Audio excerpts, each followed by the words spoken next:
Hola, ¿cómo están? Espero que estén muy bien. Hoy vamos a hacer un video acerca de la trombosis venosa profunda. Este tema lo vamos a dividir en dos videos debido a que es un tema muy extenso y en un solo video sería casi que imposible lograrlo abordar de manera concisa y de manera pues que sea eficiente. Así que primero que nada, vamos a hablar acerca de Rudolf Virchow. Él fue un médico patólogo, también biólogo, antropólogo, que nació durante el siglo XIX, nació en Polonia y murió en Alemania y es considerado como el padre de la patología moderna. Vamos a ver por qué es importante lo que este señor hizo en esta patología. Aquí, bueno, aquí se encuentran los artículos de revisión que se usaron para hacer este video y vamos a hablar acerca de la epidemiología. Así que es una de las patologías más comunes, hace parte del tromboembolismo venoso, que se divide en dos patologías.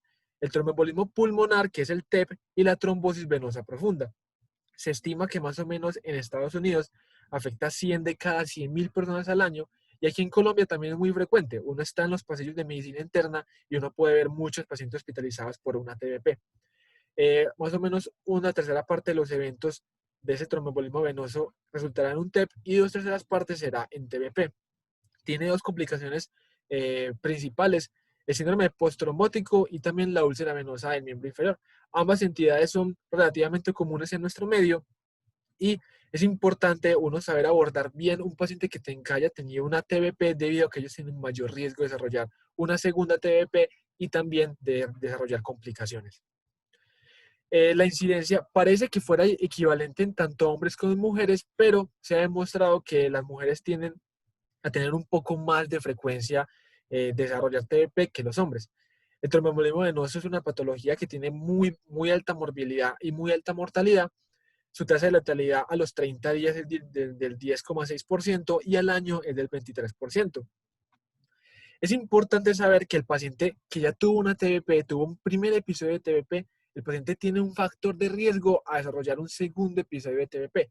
Es mayor en los 6 meses, por lo cual requiere su rápida interpretación. Y además, la TBP en miembros inferiores es muchísimo más común que la TBP en miembros superiores, siendo esta última casi que exclusivamente a pacientes que están con catéteres venosos, con neoplasias y algo de trombofilias.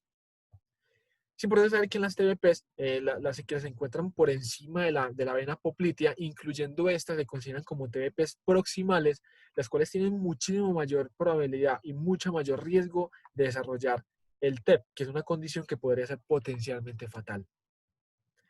En su fisiopatología, aquí se encuentra la tríada de Virchow, que se ha visto que es muy predisponente y muy relacionada con los fenómenos trombóticos. Virchow, él no solo explicó acerca de la patología, por ejemplo, la masa de Virchow o el tumor de Virchow que se encuentra a nivel supraclavicular, también relacionado con cáncer gástrico y más adelante también con cáncer, por ejemplo, en las gónadas. También explicó una gran parte de por qué él se puso a preguntar de por qué ese trombo que se formaba en las venas podía desprenderse y viajar. Así que está la tríada de Virchow, que es la hipercoagulabilidad, la éstasis venosa o la éstasis sanguínea y la lesión endotelial. Así que para eso nosotros sabemos que cuando hay un daño endotelial, por ejemplo la hipertensión, el tabaquismo, la disminución de óxido nítrico, la hiperlipidemia, con la formación pues, de células grasas, eso genera pues un eh, flujo turbulento. Recordemos que en la fisiología tenemos un vaso sanguíneo y sabemos que el vaso sanguíneo tiene un flujo el cual, si es un flujo laminar, va a tener un flujo el cual se describe como si fuera un flujo de tipo parábola. Como si fuera un flujo de tipo parábola que hace que la velocidad, si bien es un poquito más lenta en la periferia, sigue siendo casi que la misma, y los flujos sanguíneos, como los glóbulos rojos, como las plaquetas, están viajando aquí en el centro. El endotelio tiene una carga negativa, el glóbulo rojo también, y por eso está aquí en el centro. Es importante que en los flujos laminales, que son la gran mayoría de nuestro cuerpo, tiene un flujo laminar, tiene este tipo de composición, mientras que un flujo turbulento, que se ve, por ejemplo, en el callado, la aorta o en arterias pulmonares, no tiene un flujo tan organizado como ese, sino que es un flujo como si fuera algo desorganizado. La sangre se va para diferentes zonas, no tiene como esa capacidad de formación de parábola que en este caso sí lo tiene. Que también es importante. En la éstasis venosa, nosotros recordamos que en la fórmula de fisiología sabemos de que el flujo que se representa con la letra Q va a ser directamente proporcional a la diferencia de presión que hay en un vaso. Mientras que el flujo va a ser inversamente proporcional a lo que sería siendo con la viscosidad. Entonces tenemos un vaso sanguíneo, el cual está nuestro vaso sanguíneo, donde aquí tenemos la sangre que está fluyendo, y sabemos que el flujo va a ser igual a aquella diferencia de presiones, la diferencia de presión A y B que yo tengo acá, por pi, que va a ser una constante, por radio a la 4, siendo el radio algo fundamental en caso del control de flujo. Y ahí solamente tenemos 8, que es una constante, la viscosidad por la longitud de mi vaso sanguíneo. Así que si yo tengo una condición que me hace que mi viscosidad aumente, va a hacer que mi flujo vaya a disminuir. Una condición de que mi viscosidad aumente, por ejemplo, las paraproteinemias, una neoplasia, una plasia, por ejemplo, un linfoma, una leucemia, un mieloma múltiple. Hay condiciones que, por ejemplo, mi viscosidad disminuya. Ejemplo, la anemia. La anemia puede causar que mi flujo aumente y genere soplos como el soplo de Cabot-Lodge, que es un soplo que se escucha diastólico que parece como si fuera una especie de insuficiencia aórtica. Y también tenemos que, por ejemplo, si mi radio disminuye, si mi radio disminuye, mi flujo también va a disminuir.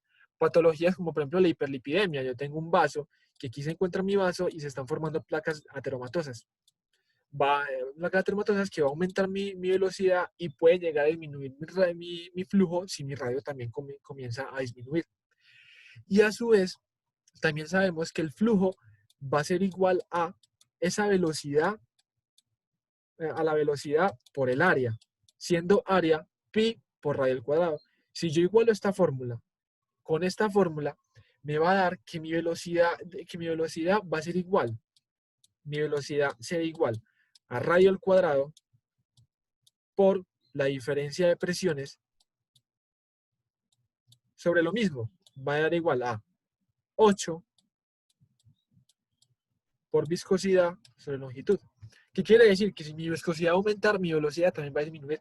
Entonces mi flujo disminuye, mi velocidad disminuye y puede proporcionar a que mi sangre se empiece a quedar acumulada ahí y comience a generar una formación de trombos.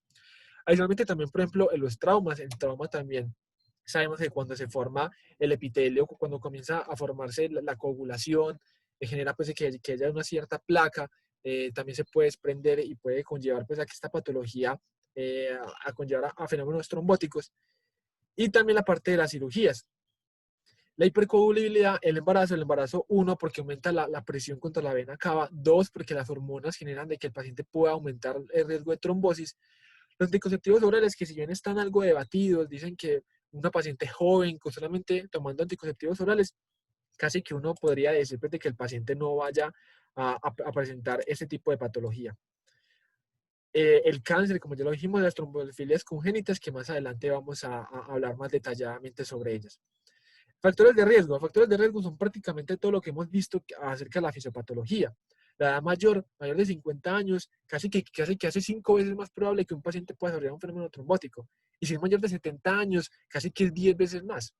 La obesidad, más que todo con índices de masa corporal índices de masa corporal que sean mayores de 30, la inmovilidad que también está en los criterios de Wells, el paciente con la cirugía, hospitalizado, con trauma mayor, síndrome nefrótico porque aumenta hiperlipidemia debido a la disminución de la albúmina, el reemplazo hormonal.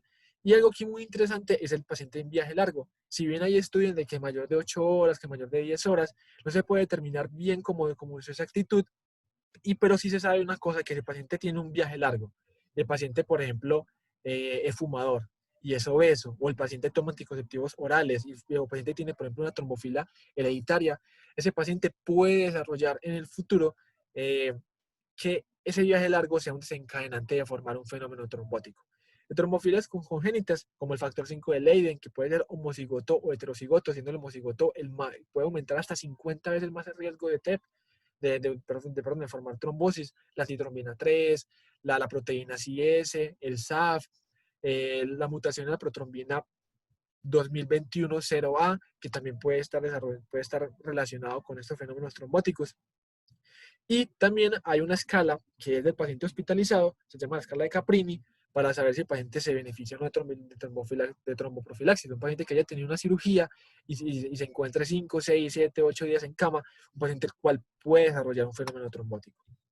Aquí se encuentra la escala, lo vamos a detallar en esto, es una escala que tiene unos puntos, para saber si el paciente se anticoagula, pues se le dan heparinas, si el paciente requiere de embulación, si requiere de una embulación asistida o espontánea, inclusive pues ya dependiendo si el paciente tiene un reemplazo de cadera o de fémur, por ejemplo, en la cabeza del fémur, ya requiere anticoagulación con rivaroxaban, apixaban, dabigatran, ya durante 20, 30 días posterior, eso ya lo define pues por medio de especialidad. Y aquí vemos de que, por ejemplo, hay diferentes trombofilias hereditarias, lo cual requiere que el paciente tenga, por ejemplo, una profilaxis de por vida, pero este tema lo vamos a hablar en el segundo video. Vamos a hablar acerca del diagnóstico y del tratamiento. Y para eso vamos a hablar acerca de qué es lo más nuevo que ha salido. Aquí se encuentra la guía europea, la guía CHEST, que es muy ampliamente conocida, y la guía NICE, que salió hace poquito, salió como en marzo, mayo, creo que fue en marzo, que también habla acerca de fenómenos trombóticos como la TBP y como el TEP. Aquí hay algo fundamental, que es diferenciar la trombosis venosa superficial a la profunda. La vena safena mayor es la que tiene mayor compromiso, la safena menor no tanto. Se ha demostrado que esos pacientes tienen hasta 4 a 6 veces mayor riesgo de desarrollar una TBP y un TEP. El principal factor de riesgo, adicionalmente de todos los que hemos hablado, son también el paciente que tiene varices en miembros inferiores. Es importante que el paciente hay que hacerle una ecodoppler. No nos podemos quedar tranquilos, mandarlo para la casa, tranquilo, no se preocupe, deambule normalmente, póngase en medidas de compresión. No, hay que hacerle una ecodoppler porque hasta puede tener coexistencia con la TBP. No hay valor diagnóstico para el dímero D. Y ellos, hay que saber muy bien dónde está esa trombosis venosa superficial, porque su tratamiento va a depender de dónde se encuentre. Si se encuentra en menos de 3 centímetros en la unión entre la safena y la femoral, ese paciente requiere anticoagulación por hasta 6 semanas con heparinas de bajo peso molecular. Si el paciente tiene que la distancia es mayor de 3 centímetros, pero el trombo mide más de 4 o 5 centímetros, el paciente también requiere terapia con heparinas. Tal vez no las 6 semanas, pero sí más o menos las 4, 3 semanas que puede llegar a requerir. Y aquí hay una tabla sobre la clasificación de úlceras venosas. Cuando tenemos un paciente en hospitalización se la podemos realizar. Y la tabla de Fontaine para pacientes que tengan, por ejemplo, claudicación intermitente, que ya es causada por enfermedad arterial-oclusiva crónica. Simplemente las quería mostrar para que pues, conozcamos acerca de la gran cantidad de clasificaciones que podemos darle a nuestros pacientes. Y aquí viene el paciente. Bueno, yo sé que ya sé la epidemiología, ya sé su fisiopatología y yo quiero saber cómo llegó el paciente, cómo me llega el paciente a mi servicio, por ejemplo, en hospitalización o en este caso, por ejemplo, en urgencias. El paciente puede llegar desde un paciente que sea asintomático hasta un paciente que tenga una sensación de que tiene calambres, de que tiene tumefacción, de pesadez, o puede llegar hasta con un dolor que es muy profundo, que es constante, que es interno en el pie. El paciente puede llegar acompañado también de ¿qué? De hinchazón, el edema en la zona afectada, cambios de coloración, puede estar eritematosa, puede no estar tan eritematosa, e inclusive puede llegar acompañada de calor. Hay una serie de signos que nosotros nos enseñan durante examen físico. Por ejemplo, el que más se usa en la clínica, el que yo usualmente pues uno puede realizar, es el test de Hoffman.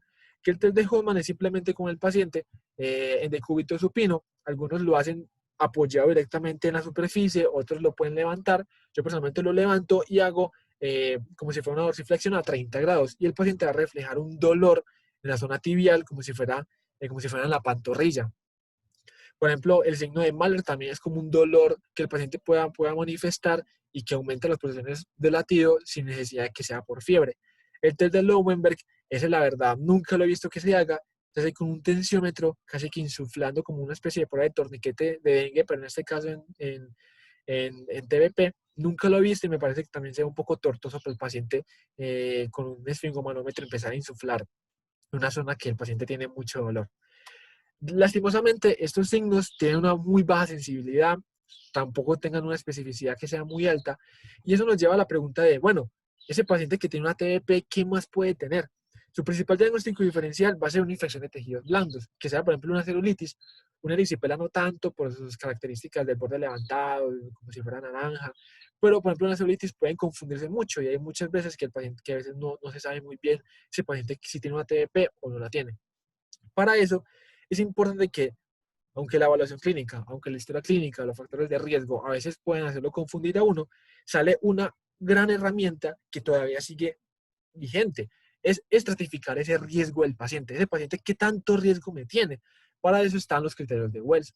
Los criterios de Wells son una herramienta, uno no hay necesidad de aprendérselos de memoria, en los celulares que están, uno los puede utilizar, seguirlos paso a paso. Se ha visto que los criterios de Wells son reproducibles, es decir, que si me dio 2 y llega otro doctor, otro personal de la salud y lo realiza, posiblemente le va a dar un valor muy cercano al mío, siendo el 2 también, es reproducible y también ayuda mucho a saber en dónde voy a medir yo pues la diferencia en la circunferencia del edema de una pierna afectada a la otra. Los criterios de Wells se pueden leer de dos diferentes maneras. Ambas han sido efectivas, de manera tricotómica o de manera dicotómica. Bajo riesgo, un puntaje de 0 o menos. Moderado riesgo de 1 o 2 puntos y alto riesgo mayor o igual a 3. O dicotómico, paciente de bajo riesgo menor de 2 puntos y de moderado riesgo alto mayor de 2 puntos. ¿Cuál es el que yo más he visto a lo largo pues, de esta revisión de tema que uno ve en la literatura? Más que todo usan la variable dicotómica. Lo vamos a ver a mayor profundidad cuando veamos el segundo video de diagnóstico. Es importante que la certificación del riesgo es un pretest. Este es un pretest que me puede beneficiar o me puede ayudar a saber yo a ese paciente qué paraclínico le va a mandar. ¿Será que con un dímero D es suficiente? ¿Será que en vez de un dímero D es mejor darle la ecografía? Así que para eso vamos a hablar acerca de los dos productos.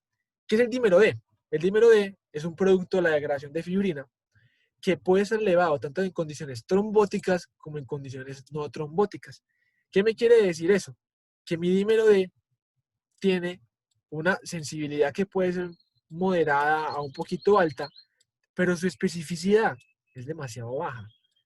Es demasiado baja porque fenómenos como el embarazo pueden aumentar pueden disminuir, pueden aumentar el dímero D sin necesidad de que la paciente tenga una TBP.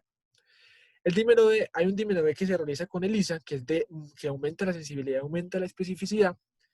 Y hay algo muy claro en toda la literatura que no ha cambiado, es que el paciente que tenga bajo riesgo en pretest y tenga un dímero D negativo, ese paciente no requiere menores estudios. Es decir, un paciente que se encuentre aquí en bajo riesgo y mi dímero D es negativo, ese paciente hay que considerar otro diagnóstico probable. Igual lo vamos a definir con mayor profundidad en el siguiente video. ¿Qué tengo que considerar en mi paciente con un dímero D? Uno, la edad. Yo debo ajustar mi dímero D. ¿Por qué? Porque nosotros a medida que avanzamos la edad es justo que el dímero D vaya aumentando un poquito. Entonces, si nosotros tenemos un valor de corte que es para tanto paciente de 20 años como para una paciente que tenga 65 años, posiblemente esa especificidad va a bajar todavía mucho más. Así que a partir de los 50 años, yo voy a ajustar edad por 10 microgramos de litro. Eso va a ser mi límite superior para saber si el paciente tiene o no dímero D aumentado. Y que otra cosa es muy importante, el embarazo. La condición del embarazo también puede aumentar. Inclusive hay un estudio donde decía que normalmente el valor de 0.5 miligramos por litro de dímero D en pacientes de primer trimestre puede llegar a 0.75. En pacientes de segundo trimestre puede llegar inclusive a 1. Y en pacientes de tercer trimestre puede llegar inclusive a 1.5 miligramos de concentración de dímero D, es decir, casi que 3 veces más, prácticamente tres veces más lo permitido, 2 veces más, perdón, lo permitido, y aún así el paciente no presenta una TBP. Todavía no está muy bien estructurado, todavía faltan mucho más estudios, pero sí se sabe que el embarazo aumenta el dímero D. Y en esos pacientes, fuera de que tienen mayor riesgo de trombosis, hay que tener mucho cuidado con qué estudios les voy a mandar. En la ecografía Doppler presenta muy buena sensibilidad, del 90%, presenta una especificidad muy buena, y la ecodoppler se hace por compresión de miembros inferiores. Es un método que es bastante apropiado, es un método que tiene una muy buena sensibilidad. La venografía prácticamente es su gol estándar, como en el TEP, la angiografía es su gol estándar, casi no se realiza, es más complicada, es más tortuosa para el paciente, y a veces, y solamente con la ecodoppler, prácticamente el paciente se puede beneficiar. Inclusive hay muchos algoritmos que no muestran la venografía. Es una herramienta que es muy útil. ¿Por qué? Porque me excluye toda TBP proximal y todo paciente que tenga una TBP que sea distal y sea sintomático requiere una eco Doppler. E inclusive, como lo vimos en el pasado, paciente que tenga una TBP superficial requiere una eco Doppler también para saber, porque me permite identificar dónde está el trombo. ¿Qué ocurre? Puede que el paciente que tenga, por ejemplo, un alto riesgo, yo a paciente de alto riesgo no le voy a mandar un dímero D, vamos a ver más adelante a continuación, pero no lo voy a mandar, y le hago un eco Doppler. Puede que el eco Doppler me salga negativo, yo tengo alta sospecha, y a la semana, la guía NICE dice a los 6-8 días. Otras guías dicen a la semana, es prácticamente lo mismo. Dicen, ¿sabe qué? Repítale esa eco Doppler para si el paciente tiene un trombo. ¿Y qué es importante? La eco Doppler debe incluir tanto la circulación proximal como una parte de circulación distal, que es fundamental que tenga. Debe tener la vena femoral común, debe tener la unión safenofemoral, la parte proximal de la vena femoral superficial. E inclusive, si el paciente tiene un trombo en la vena femoral superficial, ese paciente no tiene una TBP superficial, tiene una TBP profunda. Aunque sea una femoral superficial, se considera que es una TBP profunda.